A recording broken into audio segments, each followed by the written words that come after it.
Hello friends, welcome to A1IS online platform. My name is Pranav Singh and today we will study next topic in polity module जो हमने discussion किया था module 1 polity and governance where we are dealing the sub module elections in India. अभी तक हमने जो important topics for the upcoming mains examination के लिए देखा उसमें पहला टॉपिक था one nation one election, electoral reforms, model code of conduct. And today we will study two important topics.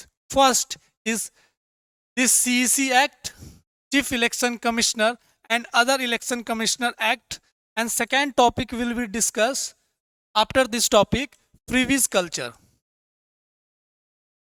Okay, now understand why this act is very important. आपने देखा था कि 2023 when this act was passed in parliament there are lots of discussion regarding the judiciary and executive separation, the independence of election commission and the dominance of government. तो ये government का जो dominance को लेकर बात चल रही थी रिगार्डिंग दिस एक्ट, उस पर भी हमें डिस्कशन करना है। तो कभी भी क्वेश्चन आएगा रिगार्डिंग दिस एक्ट कि what is the importance of chief election commission act and what are the important recommendation or reforms taken in this act. So for that reason this act is very important under the topic of electoral reforms. जब हम electoral reforms की बात करेंगे तब हम chief election commission act की भी बात करेंगे। अब चीफ इलेक्शन कमीशन एक्ट आने से पहले एक चीज आप समझिए, one of the important supreme court case judgement Anup Barnwal versus union of India in 2023. This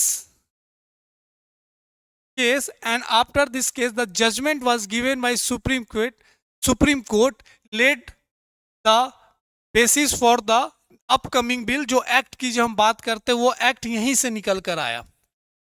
इससे पहले हिस्टोरिकल बैकग्राउंड थोड़ा समझिए। In the constituent assembly there is lots of debate and discussion regarding the independence of election commission offices.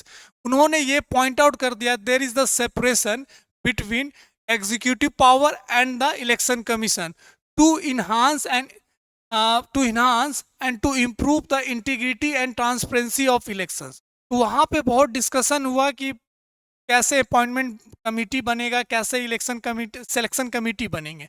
And in last B.R. Ambedkar commented and pointed out there is the important separation between executive and election commission, and parliament have the power to decide the selection committee.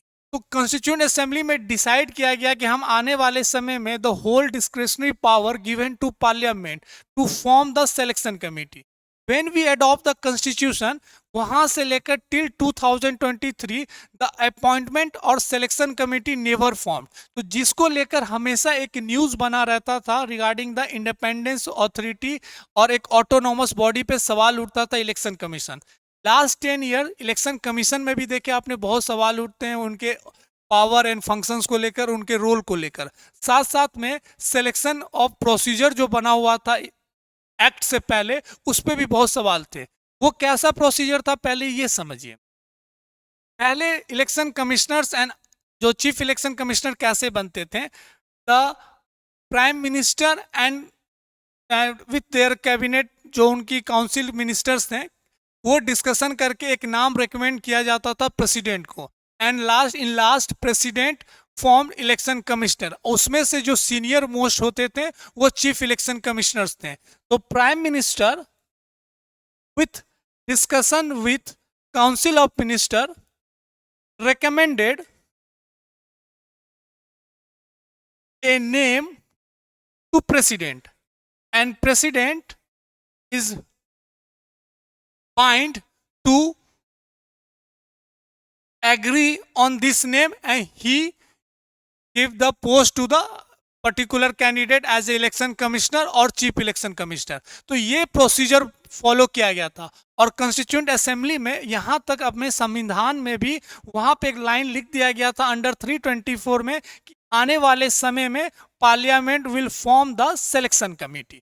तो ये procedure लंबा तक चलते रहा, लेकिन after the Anup Barnwal case, supreme court, the constitution bench of supreme court decided that now the time to change the procedure. और उन्होंने वहां पे एक सिलेक्शन कमेटी बनाया और उन्होंने ये भी कह दिया कि जब तक पार्लियामेंट कोई लॉ नहीं लाती है सिलेक्शन कमेटी को लेकर, तब तक यही selection committee will be recommend the name to the president for the election commissioners and the election chief election commissioner.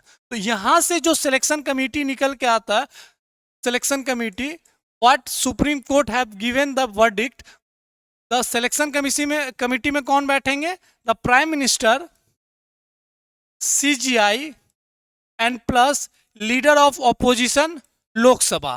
तो ये important committee form by after this case and this name, यहां से जो नाम निकलते थे, recommended to the president for the post of election commissioners and chief election commissioner. तो यहां तक तो सही था और उन्होंने एक वर्डिक्ट में ये भी लिख दिया है, जब तक पार्लियामेंट लॉ नहीं लाती है तब तक इसी कमेटी से नाम रेकमेंड किया जाएगा प्रेसिडेंट से। और जो पुराने लॉज नियम चल रहे थे कि prime minister recommended the name to the president, वो अब वहां से हट जाएगा। तो this is one of the important verdict given by Supreme Court to enhance the free and fair elections, to ensure the integrity and transparency of electoral process। तो ये बहुत बड़ा डेमोक्रेसी के लिए एक अचीवमेंट था in by this act and by this law.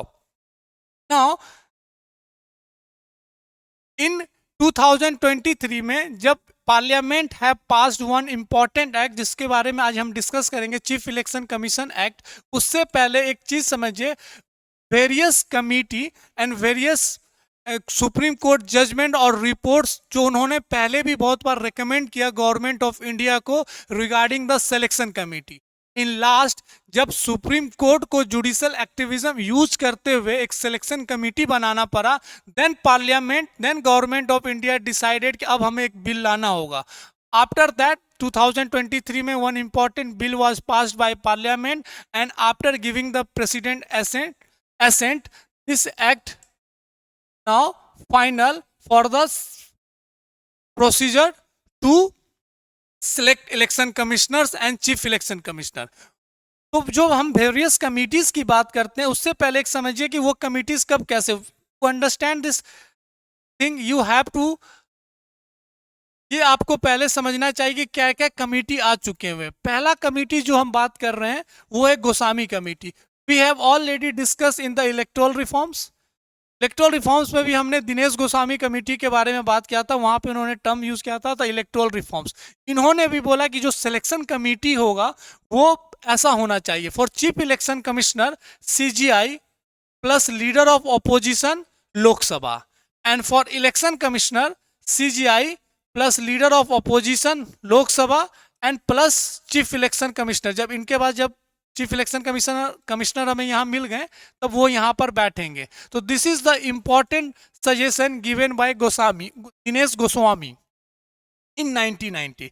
Again one important bill was introduce in 1990, 70th constitution amendment bill. मैंने star mark यहाँ इसलिए लगाया है क्योंकि this bill was introduced in Rajya Sabha but withdrawn by government in Lok Sabha. तो ये bill pass नहीं हो पाया, फॉर दैट रीजन एक तरीके से ये एक्ट 1990 में ही बन सकते थे, ये एक्ट वहां समय नहीं बन पाया। लेकिन ये बिल में क्या बोला गया regarding the selection committee, chairman of Rajya Sabha, speaker of Lok Sabha and leader of opposition. तो इन दिस बिल उन्होंने कहा कि सिलेक्शन कमेटी ऐसा होना चाहिए, chairman of Rajya Sabha, speaker of Lok Sabha and leader of opposition. Next, national committee for review working of constitution, ये भी एक इंपॉर्टेंट है जो 2002 वेंकटेश-चेलिया के उसके चेयरमैनशिप पे एक इम्पॉर्टेंट रिव्यू कमेटी बनाया गया था इन 2002। उन्होंने भी सिलेक्शन कमेटी को लेकर के एक इम्पॉर्टेंट रिकमेंडेशन गवर्नमेंट को दिया था, लेकिन वो भी एक तरीके से इम्प्लाई नहीं हो पाया। उन्होंने कहा था कि सिलेक्शन कमेटी में prime minister, leader of opposition Lok Sabha, leader of opposition Rajya Sabha, speaker plus deputy chairman. तो इन्होंने इतने लोगों के 5 लोगों का एक इंपॉर्टेंट सिलेक्शन कमिटी की बात की गई थी। Last, law commission. Law commission क्या कहता है? Prime minister, leader of opposition, Lok Sabha and CGI, ये और लगभग जो अनूप वर्णवाल केस से जो हमारे पास आया वो और ये लगभग सेम थे। तो this all are the various committee and report suggested by that and recommended to government of India regarding the selection committee. उसके बाद the final, the last important 2023 जो हमने अभी डिस्कस किया था, Anoop Varnwal versus union of India, जहां पे एक इंपॉर्टेंट सिलेक्शन कमेटी को फॉर्म किया गया एंड दे गिवन द, एक तरीके से उन्होंने कहा कि पार्लियामेंट जब तक कोई इंपॉर्टेंट बिल लेकर नहीं आती, कोई एक्ट पास नहीं करती, तब तक ये सिलेक्शन कमेटी से ही प्रोसीजर सारे होंगे। Now move to the important one, the important CEC act.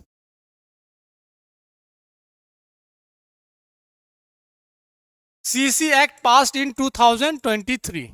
अब ये सीईसी एक्ट किस चीज को लेकर बात करती है, पहले ये समझिए। The first one is the appointment process. Appointment process. Second, selection committee.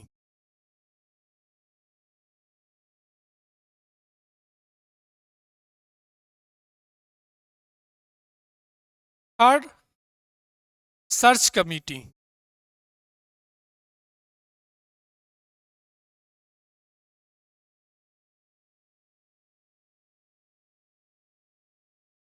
And last one the removal. तो ये सारे इंपॉर्टेंट एरियाज हैं जहां पे हमें समझना है and what are the important points about the appointment process, selection committee and everything। अब एक important चीज हमें यहां डिस्कस करना है,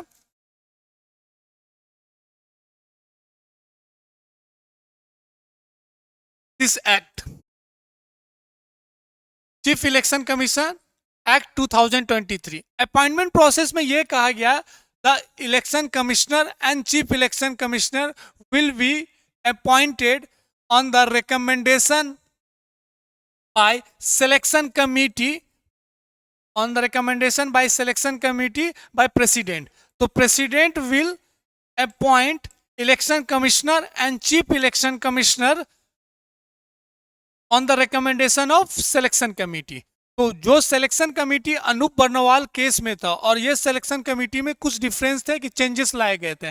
फॉर दैट रीजन ये भी बहुत न्यूज में रहा था कि government of India have change shift the judicial benchmarks to executive. तो ये भी बड़ा डिस्कशन में था, लेकिन इसके कुछ इंपॉर्टेंट कंसर्न भी थे और कुछ इंपॉर्टेंट आप बोल सकते हैं कि वैलिड पॉइंट्स थे रिगार्डिंग जुडिशरी एंड एग्जीक्यूटिव। जब हम सिलेक्शन कमेटी की बात करते regarding this act,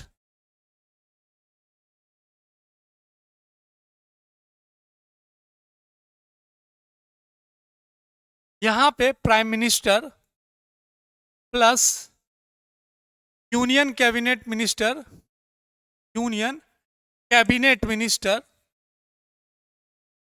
plus leader of opposition Lok Sabha.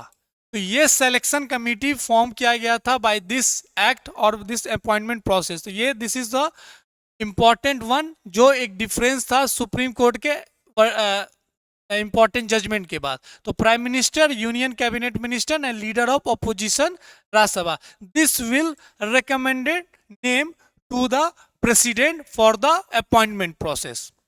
Now next एक इंपॉर्टेंट वन है सर्च कमेटी। ये सर्च कमेटी क्या होता है? Search committee is the important one who will search the name of applicant बोल सकते हैं या जो पर्सन है रिगार्डिंग द इलेक्शन कमिश्नर, जिसको हेड कौन करता है cabinet secretary.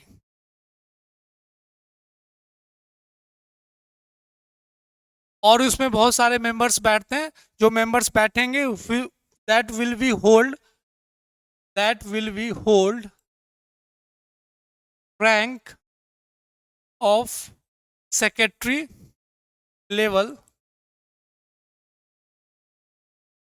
of government of India. तो गवर्नमेंट ऑफ इंडिया के जो सेक्रेटरी लेवल के रैंक होल्ड करते हैं, that member will be in this search committee. और कैबिनेट सेक्रेटरी को पावर रहता है, he will form the team और कमिटी रिगार्डिंग सर्च। तो ये कैबिनेट +4 करेंगे तो लगभग total 5 member search committee where headed by cabinet secretary, or every member have the post equivalent to the secretary level in the government of India.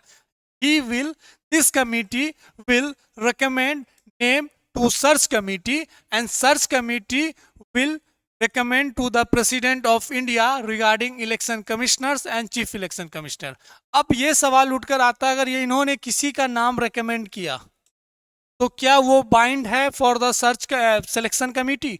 तो नहीं। अगर ये नाम अगर किसी का भी भेजते हैं तो ये कोई एक्ट में ये लिखा गया, this name will be not bound to for the selection committee. तो ये भी बड़ा इंपॉर्टेंट है। लेकिन this will help selection committee to point out the right person who will appointed as a election commissioner और चीफ इलेक्शन कमिश्नर। तो ये एक इंपॉर्टेंट पैरामीटर्स बनाए गए, ये इंपॉर्टेंट एक स्टेज बनाया गया कि how will find the important person regarding the election commissioners and chief election commissioner. तो this all are the important regarding the search committee and selection committee. Now move to the removal. Removal की बात इस act में यही कहा गया है, जैसे हम आपने कॉन्स्टिट्यूशन ऑफ इंडिया में पढ़ा होगा, कॉन्स्टिट्यूशन ऑफ इंडिया में आपने पढ़ा होगा, जैसे रिमूवल हाई कोर्ट जज और सुप्रीम कोर्ट जज, the removal of high court जज और सुप्रीम कोर्ट जज रिमूवल प्रोसीजर जो हम यूज करते हैं वही प्रोसीजर यूज किया जाएगा for the removal of election commissioners and chief election commissioners. This act point out in parliament the given the process for the removal of supreme court जजेस and high court जजेस, वही procedure follow किया जाएगा। Now move to the salary.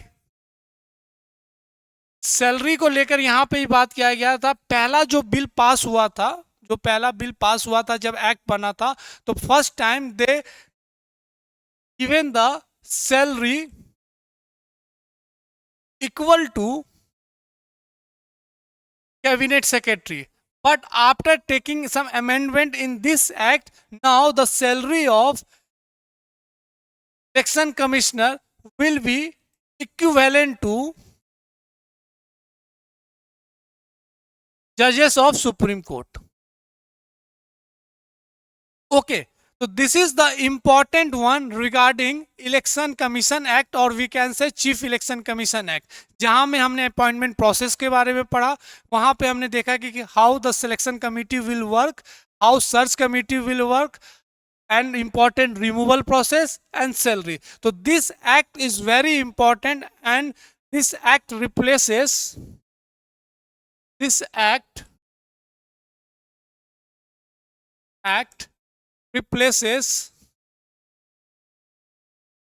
election commissioner condition of Service Business Act 1991. So 2023 Act replaces 1991 Act and given the procedure for the selection committee. So this is very important. After the adoption of constitution, we have not the right procedure, we have not any procedure regarding the selection committee of election commissioners, जिसको लेकर एक important case आया था, Anoop Barnwal case, जहां पे supreme court have given the important judgment and formed the first selection committee, जहां पे उन्होंने कहा था कि आने वाले समय पे parliament, until the parliament not enact the law, तब तक ये सिलेक्शन कमिटी ही इलेक्शन कमिश्नर्स फॉर्म करेंगे, ना कि जो पहले जो प्रोसीजर्स यूज किया जाता था कि प्राइम मिनिस्टर वाले, prime minister recommended name to the president. So this is very important act when we talk about the electoral reforms or to ensure integrity and transparency of electoral process. Now move to the concern of the bill. अब ये bill आया, ये act बना, तो यहाँ पे कुछ important concern भी रहे कि इस एक्ट को लेकर क्या बातें चल रही थी. जो सबसे बड़ा कंसर्न था ट्रांसपेरेंसी को लेकर, ट्रांसपेरेंसी एंड अकाउंटेबिलिटी.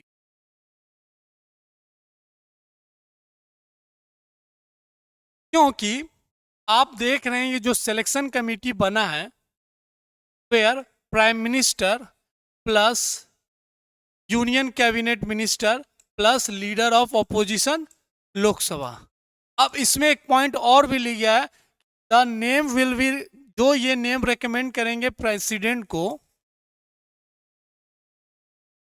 को, अगर इस तीनों में से कोई भी सिलेक्शन कमेटी में पोजीशन वैकेंट होगा, तब भी they will recommend the name to the president and president will appoint the election commissioner और CEC. ओके, कहने का मतलब अगर कोई भी पोजीशन खाली है तब भी वो नाम रिकमेंडेशन कर सकते. तो मैं कहने का मतलब ये दो पोजीशन तो वो कभी नहीं खाली होंगे, the prime minister and the union cabinet minister. कहने का मतलब कि अगर लीडर ऑफ अपोजिशन प्रेजेंट नहीं है तब भी वो नाम रेकमेंड कर सकते हैं प्रेसिडेंट को. It means that the dominance of the government in the machinery of elections और इलेक्शन प्रोसीजर. तो आप ये कह सकते हैं कि यहाँ पे बाय जो इलेक्शन कमीशन के ऊपर हमेशा सवाल उठता है कि they always close to the government, जबकि इलेक्शन कमीशन को हमेशा इंडिपेंडेंट रहना चाहिए. तो ये एक प्रोसीजर के कारण और ये एक वैलिडिटी के कारण जो पोजीशन वैलिड को लेकर, वैकेंसी को लेकर कि अगर वो वैकेंट है तब भी the name will be valid, यहाँ पे बड़ा इंपॉर्टेंट सवाल उठाया गया था कि आने वाले समय में गवर्नमेंट विल डिसाइड कि कौन इलेक्शन कमिश्नर्स होंगे, कौन चीफ इलेक्शन कमिश्नर होंगे. द लीडर ऑफ ऑपोजिशन का तो कोई रोल ही नहीं होता. अगर तीनों प्रेजेंट है तो वोटिंग के थ्रू विल डिसाइड वोटिंग के थ्रू तो ऑलवेज दे 2:1 रेशियो. तो ये भी एक तरीके की government always upper hand when he will decide कि कौन इलेक्शन कमिश्नर होंगे, कौन चीफ इलेक्शन कमिश्नर होंगे. तो this is very important fact regarding transparency and accountability को लेकर. तो इस पे भी बहुत सारा डिस्कशन हुआ. Now move to the important one, judicial shift to executive. जो सुप्रीम कोर्ट ने जो इंपॉर्टेंट सिलेक्शन कमेटी बनाया था उसमें prime minister, chief justice of India and leader of opposition. पर एक तरीके से अगर आप ये देखेंगे जो new selection committee form by act 2023, the dominance of executive again shows that the judicial have given the back seat and whole control of this election machinery taken by government और एग्जीक्यूटिव. तो ये भी एक बड़ा criticise किया गया था. जो सीजीआई या जो सुप्रीम कोर्ट ने एक्ट पास किया था वो सही था कंपेयर टू दिस एक्ट जो new 2023 act form by the government. तो इसको भी लेकर बहुत क्रिटिसिज्म हुआ.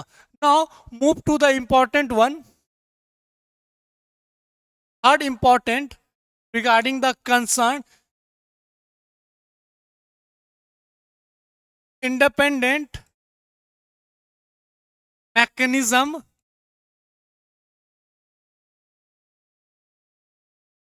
to election commission of India. आपने पढ़ा होगा सुप्रीम कोर्ट को एक तरीके से हैव द सेपरेट सेक्रेटरीट, उनके जो स्टाफ्स मेंबर्स होते हैं वो सेपरेट हैं and they all are not questionable to anybody. तो ये हमेशा इलेक्शन कमीशन का भी डिमांड रहा कि election commission of India is constitutional body. जो उनके स्टाफ्स है, जो उनके ऑडिट्स है, जो उनके मेंबर्स हैं, जो उनका एक्सपेंसेस है, all are charge from the consolidated fund of India. तो जिसको लेकर भी बहुत इंपॉर्टेंट डिस्कशंस बने रहते हैं. When parliament pass this act in 2023, वहाँ पे अकाउंटेबिलिटी को लेकर इलेक्शन कमीशन ऑफ इंडिया के इंडिपेंडेंसी को लेकर भी बहुत हुआ था कि हो सकता है कि नया बिल आया है, नया एक्ट बन रहा है, तो accountability and independency of election commission of India will be decide. पर इस बिल में, इस एक्ट में ऐसा कुछ नहीं था। तो ये भी बड़ा इंपॉर्टेंट कंसर्न रहा है इन दिस एक्ट, तो it is very important. Fourth one, election commission of India regarding reforms. Maximum of the reforms, electoral reforms passed by the government of India. This act not provided any power to Election Commission of India regarding electoral reforms, state funding, black money, financial expenditure. These all are controlled by government of India. Again, the independence, the autonomous rules and regulation of Election Commission of India, again this question arises when this act was passed. तो ये सब बहुत important concern है regarding this act, where the whole discussion arises after passing this act. तो ये सब important चीज है जो आपको हमेशा ध्यान रखना है regarding this act. Now we move to next topic in this election process or electoral reforms, freebies. आप रोज ये टर्म डेली न्यूज़पेपर में पढ़ते होंगे, freebies. Freebies are very important when elections campaign are going on. अभी दिल्ली में elections चल रहे हैं जहां पे फ्रीबीज को लेकर बहुत सारे डिस्कशंस हैं। ये फ्रीबीज को प्राइम मिनिस्टर ने बड़ा हाईली इंटेंसिफाई किया था in 2022 and he called revdi culture. Revdi culture basically he criticized in all his campaigns and speeches when he go for the electoral election campaign. उन्होंने कहा कि this is not ethical implications of freebies और sustainability. ये सिर्फ election driven एक measures है जो vote को एक तरीके से मैनिपुलेट करने के लिए यूज किया जा रहा है। And for the vibrant democracy, for the financial status of country, this is not very much useful. तो एक तरीके से ये हमेशा उनके द्वारा ये क्रिटिसाइज किया जा रहा था। तो फ्रीवीज को लेकर दिल्ली गवर्नमेंट हो या कहीं भी हो या कहीं भी स्टेट में आप देख रहे होंगे, फ्रीवीज या रेवरी कल्चर एक इंपॉर्टेंट फैक्टर की रोल प्ले करता है to manipulate votes and to counter the important agenda regarding other और ओपोजिशन पार्टीज। तो ये बहुत इंपॉर्टेंट न्यूज में है, इसलिए इलेक्शंस प्रोसेस की हम जब बात करते हैं, इलेक्शंस इन इंडिया की बात करते हैं, this topic is very much important. So now next, what is freebies? What is freebies? Basically, according to RBI,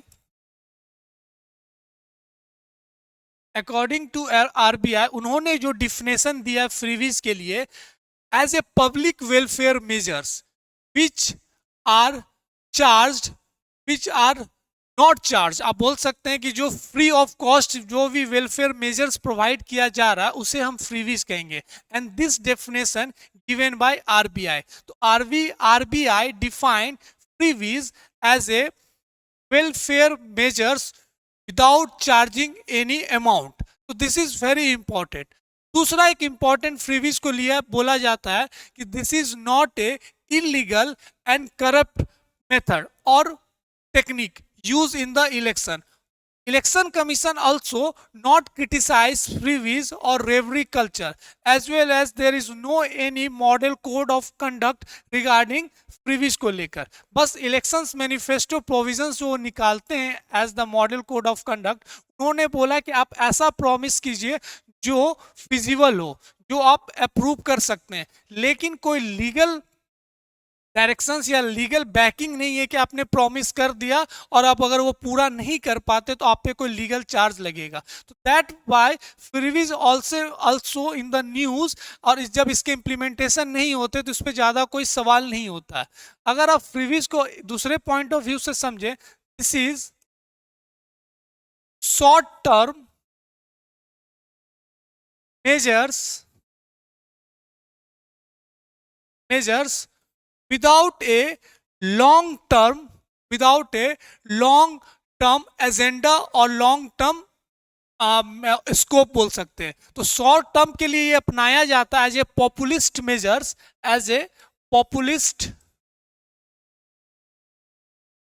measures, बस इसका लॉन्ग टर्म कोई विजन नहीं होता है रिगार्डिंग फ्रीवीज और रेवरी culture.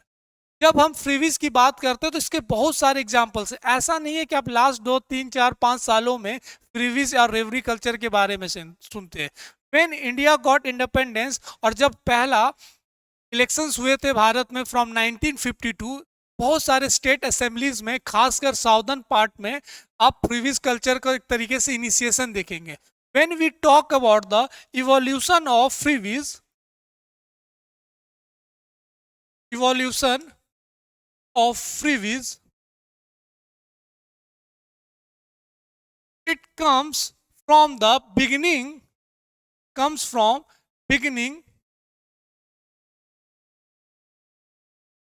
when India go for their first election in 1952।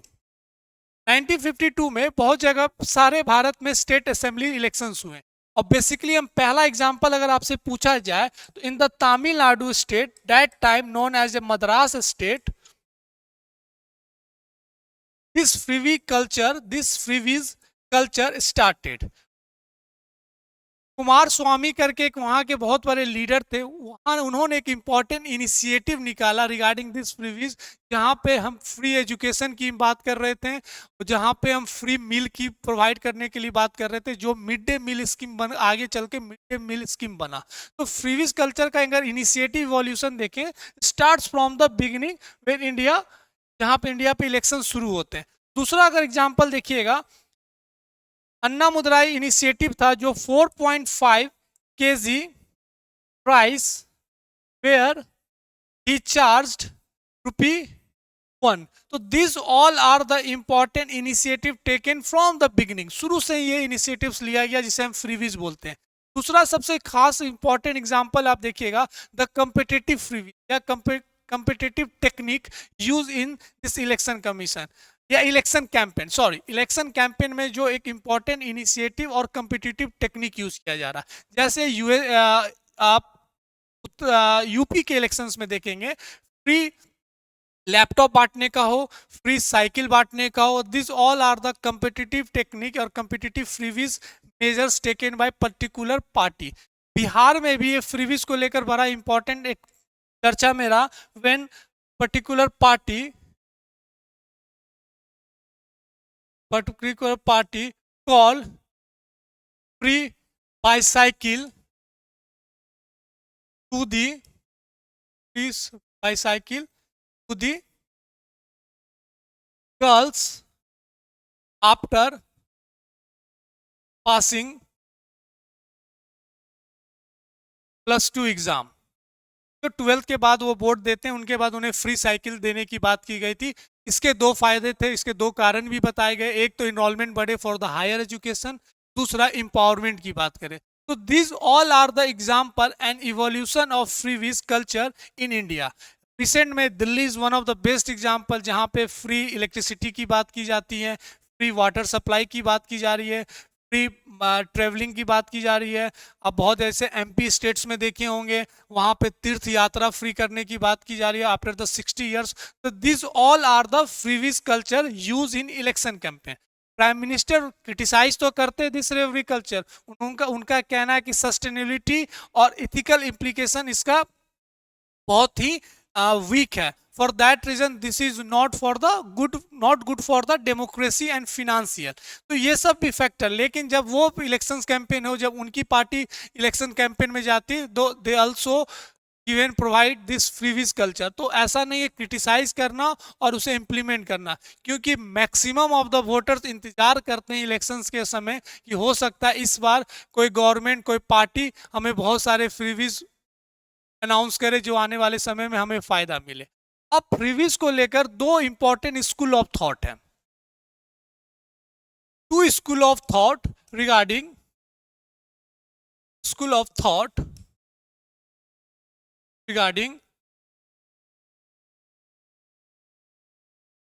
Freebies और रेवरी रेवरी culture. एक जो फेवर में बात करता है और जो एक अगेंस्ट में बात करता है। फेवर में जो बात करते हैं वो कहते हैं कि this is one of the important welfare measures to uplift the to uplift the some important sections जो बहुत एक तरीके से मेन स्ट्रीम में जो नहीं रहते उनके लिए बड़ा इंपॉर्टेंट है ये फ्रीवीज। तो फॉर दैट रीजन ये फ्रीवीज कल्चर होना चाहिए when the parties announce in the election in their election manifesto. इसलिए दूसरा का ये मानना है कि this is not economic driven और ये एक तरीके से फिनेंशियल स्ट्रेस की तरह यूज किया जा सकता है। बहुत maximum of the resources of your state domestic product GSDP जिसे हम कहते हैं उसका मैक्सिमम बहुत बड़ा एरिया चंक ये फ्रीवीज में चला जाता है एंड आने वाले समय में this make the important financial stress to the state. तो ये हमेशा एक इम्पॉर्टेंट डिस्कशन डिबेट बना रहता है regarding the favour and against. दूसरा इंपॉर्टेंट चीज है सुप्रीम कोर्ट में भी एक इंपॉर्टेंट केस फाइल किया गया था in 2013 where freebies called as a illegal and corrupt method जो पॉलिटिकल पार्टीज यूज कर रही थी। लेकिन सुप्रीम कोर्ट का ये जजमेंट आया इन 2013 केस इन 2013 केस उन्होंने कहा कि this is not illegal and corrupt measures because when public money is spent with the consent passed by the legislation, अगर लेजिस्लेशन वहां ने कंसेंस देकर ये पास किया पब्लिक अमाउंट यूज करना है for the welfare measures as a freebies, तो आप इसको इलीगल एंड करप्ट नहीं बोल सकते हैं।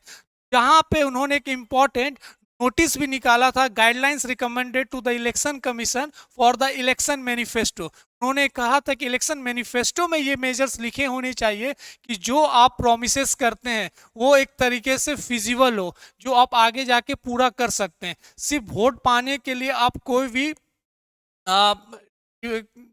कोई भी चीज आप ऐसे ही नहीं जाकर बोल सकते कि ये आने वाले समय में हम ये आपको प्रोवाइड कर सकते हैं। तो this is also one of the important area where we have to discuss regarding freebies culture. देखिए फ्रीवीज कल्चर को लेके जो क्वेश्चन आएगा लॉन्ग में तो नहीं आएगा, but you have to understand the all dimensions of elections in India. Freebies हो, मॉडल कोड ऑफ कंडक्ट हो, क्रिमिनलाइजेशन ऑफ पॉलिटिक्स हो, हेटेड स्पीच हो, वन नेशन वन इलेक्शंस हो, इलेक्टोरल रिफॉर्म्स हो, आर्टिफिशियल इंटेलिजेंस, ये सारा इलेक्शंस इन इंडिया के dimensions है। तो when you write the long answer, जब हम प्रैक्टिस करेंगे एक long answer on this topic elections in India, ये सारे पॉइंट्स आपको पता होना चाहिए, इसके सारे डायमेंशंस आपको पता होना चाहिए। Last we conclude with this favour of freebies कुछ इंपॉर्टेंट पॉइंट्स है जो आपको पता होना चाहिए। एक तो सुप्रीम कोर्ट ने बहुत इजीली उन्होंने इंपॉर्टेंट कहा कि this is not corrupt and illegal. दूसरा, this measures use as a socio economic upliftment. Third one, it helps to provide basic amenities जो दिल्ली गवर्नमेंट कर रही है। फेवर ऑफ फ्रीवीज का ये भी मानना है जो हमारे मेन स्ट्रीम प्रोसेस में नहीं है, जो मेन स्ट्रीम में नहीं है, उनको मेन स्ट्रीम में लाने के लिए this freebies will play important role to put in main stream of the section, main stream of the society, main stream of society. And last important point of this freebies.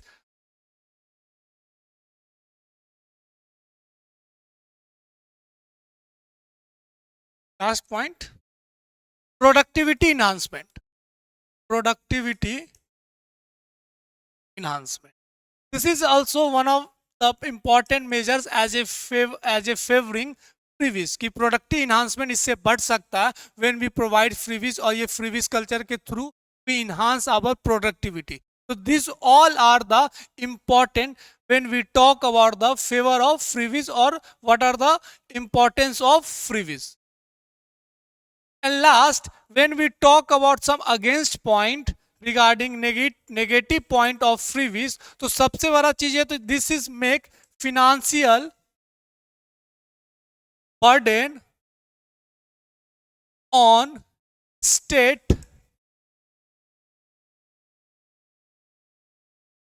GSDP और ये माना जा रहा है 0.5% of GSDP. दूसरा, this is a short term measure और इसका कोई लॉन्ग टर्म विजन्स नहीं होता है.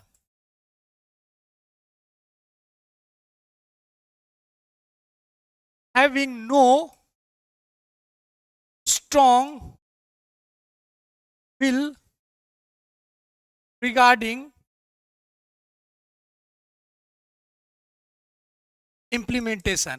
इलेक्शंस में हम बोल तो दिए फॉर वोट्स कि हम आएंगे, हमारी गवर्नमेंट पावर में आएगी तो ये फ्री ये सब प्रोवाइड करेंगे. अगर गवर्नमेंट पावर में आ गई और नहीं प्रोवाइड किए फिर हम कुछ कोई भी कारण बता दे. For example Punjab state also in election जो पार्टीज थी उन्होंने फ्रीबीज कल्चर को आगे बढ़ाते हुए बोला था कि जब when he got in power, वो जब पावर में आएंगे तो we provide free electricity like Delhi.